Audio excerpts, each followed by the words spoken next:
Hi, my name's Phil. I like talking about politics, and in this video, I'd like to discuss another very last-minute change to the Brexit customs arrangements that was supposed to be coming into effect, in a couple of weeks' time. Basically, we're not ready.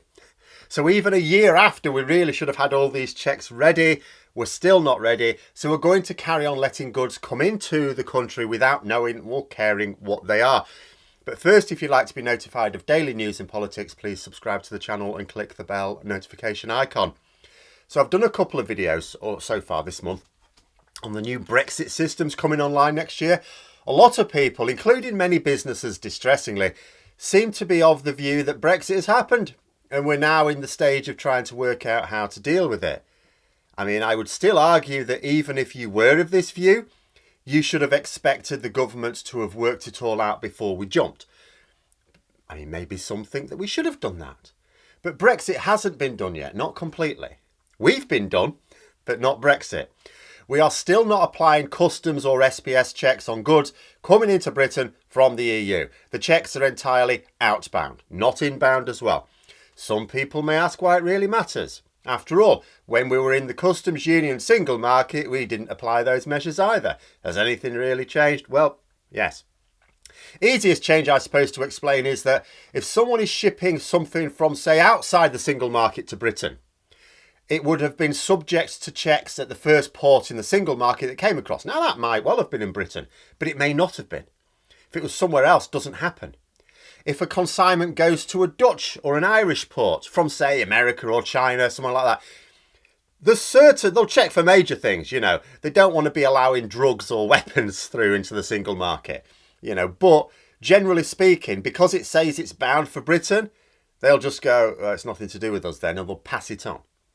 They're not carrying out our checks for us in the way that used to happen when we were all part of the single market. And because we're not carrying out our own checks, then all sorts could be coming into the country. It may explain why some countries are not making a major beef of the fact that we are giving the EU a competitive advantage right now. Because the likes of China, India and America might be quite put out. But maybe they're just funneling things through Ireland, say. Smugglers know that we aren't checking if it appears to be coming from the EU. The easiest way to get stuff through is via Northern Ireland. Our borders are much weaker as opposed, with this new system as it was. And Brexit was supposed to be about controlling our borders, was it? My arse. But some new systems were supposed to be coming online from January. We're supposed to be getting slowly towards full checks. The full checks were penciled in for next July. I say penciled in because they're going to get rubbed out again. But yeah, don't expect those full checks to actually take place in July or indeed any time next year. But customs notifications were supposed to be due in January. However, this is not now going to include goods coming in from the Republic of Ireland. This is supposedly because we can't implement those checks while the Northern Ireland Protocol is under negotiation. That's what Frosty said. Why not? Also, the protocol is not under negotiation. Boris Johnson signed the treaty containing the protocol last January. We agreed it over 2 years ago and we signed it just under 2 years ago. It's done. It's only bits of the practical implementation that are being discussed, not the rules. There's absolutely no barrier to implementing these new systems resulting from talks about the protocol. Now, when I was first told about this yesterday, someone said, Phil, look at this. And I went to read a statement from the Paymaster General on the Parliament's website where they gave they explained it to Parliament. And then I saw a link to an announcement from our Brexit Minister, David Frost. And in his statement, Frost said that the government was on track, absolutely on track. But, because of the pandemic, businesses weren't ready to get on board with it. So it's like, oh yeah, the government, we're completely ready with everything. Yeah, we're ready to go. But, it's the businesses. What can you do? But the government isn't on track. Frost said that we have the systems, infrastructure and resourcing. No, we don't. We also can't. It was made very clear from people who work in customs, we can't physically expand our ports to fit in all the new infrastructure needed. There isn't the room. There isn't the physical space. Our only chance is building these facilities somewhere else and somehow making it all work that we carry out these checks nowhere near the border.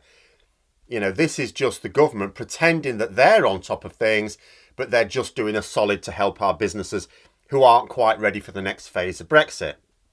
I mean, they weren't ready for the first phase that went ahead this year anyway. There were no delays on those. And the government don't get to blame the pandemic either. The EU offered us an extension on the transition period in order to deal with the coronavirus first, but we turned it down flat. We don't ever get to claim that the pandemic has interfered with any aspect of Brexit when we chose to forge ahead with it despite the plague when we had a choice. I also saw a tweet from Leo Varadkar welcoming the move. I'll bet he welcomes it. Be brilliant for Irish businesses. Brilliant. I've already explained how we have given EU businesses a competitive advantage over British businesses with Brexit many times in the past. They can export their goods into our market reasonably easily. Not as easily as before, but way easier than our businesses can export into their market. We have full checks on stuff going into the EU. You know, from January, more paperwork will be needed for EU goods coming into Britain. You know, and for us, more paperwork will be needed if we don't want tariffs applied to our goods. But, you know, while we hold off on any sort of red tape or checks, then we are maintaining a competitive advantage for EU businesses because they can put their goods into our market really easily. We can't, the other direction. We literally have a government policy, or several really, that are designed to help EU businesses and hinder British ones. How on earth do these ministers dare picture themselves in front of our flag? Much less 4 of them at once sometimes. But this new announcement means that Ireland has a special advantage because there will be some extra paperwork for exporters from other EU countries from this January, but not from the Republic of Ireland. So then Ireland has a relative advantage over even other EU countries. And think about this. Frost says that we will keep the current arrangements for goods passing across the Irish Sea for as long as the protocol discussions are ongoing. Is he taking the piss? So here's the thing. So the Republic of Ireland, which is the major stakeholder on the EU side with regards to the Northern Ireland Protocol, is getting a competitive advantage whilst the protocol talks are active. Other EU countries can get an indirect benefit, I suppose, if they funnel their stuff through the Republic of Ireland before going into the UK. And this advantage remains while our talks are in progress. Is that what the minister said? So what's the incentive for the EU to ever have those talks concluded? I mean, if we're charitable and we suppose that the British government sees these talks as genuinely trying to solve the practical problems of the protocol and not as a way of actually just trying to wreck the entire treaty, where is the incentive for the EU to agree any comprehensive implementation plan? Because according to Frost, they have an advantage as long as these talks are ongoing. That advantage disappears the second the talks are concluded and an agreement is formed. Like, imagine if you live in, say, a poky little flat, damp on the walls, noisy neighbours. Someone comes along and they want you to work on a project. Well, you can't work on the project here. I'm going to put you up in the poshest penthouse suite I can find in this city. While you're doing it, all your bills are paid. You'll be getting your meals from the Michelin-starred kitchen. They're all delivered to your room. I'm paying for everything. Would you rush to get that project completed quickly? I'm not sure that David Frost is the master negotiator he thinks he is. You know, he first of all raised huge trade barriers against British exports. He then failed to raise the same barriers to the same height on the opposite side of the border, not just him personally, the whole government. Now as he tries to pull the barriers up on the other side, which remember has the effect of reducing consumer choice and increasing prices for us, because that's the effect. If we raise trade barriers against the EU, which, you know, we're supposed to do, WTO rules and all that, but the impact of that is less consumer choice for us because there's some goods that then won't be able to pass through those barriers, and the ones that can, they have to charge more for. But you know, Britain, while he's trying to raise those EU side barriers, which is legally necessary, as I say, he's not even able to do that evenly. It's like pulling them up, oh, pull it up to this level in France, but Ireland, oh no, I have to leave it down there. And trade is like anything else, it follows the path of least resistance. This is why loads of trade that used to flow from Ireland through Britain to get to the continent, like Belgium, Netherlands and so on, is now bypassing Britain altogether.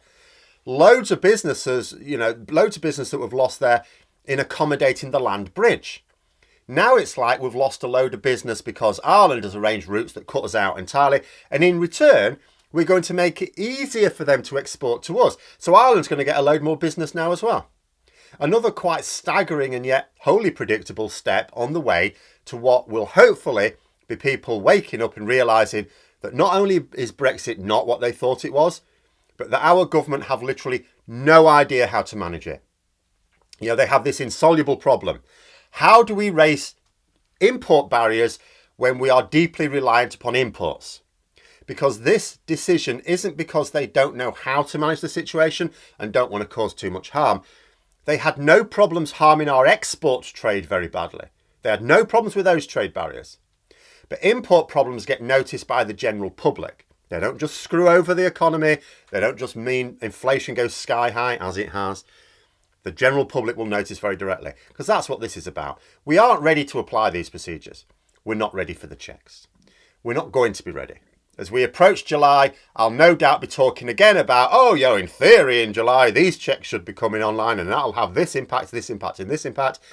And as we get towards that point, the government will announce a delay until like autumn or something again. And then we'll get towards that date and it'll be delayed until 2023. And so on. When does it end?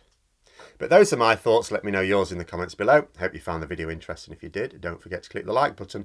And if you'd like to support the channel further, please also click the Patreon link for details. And until next time, I'll see you later.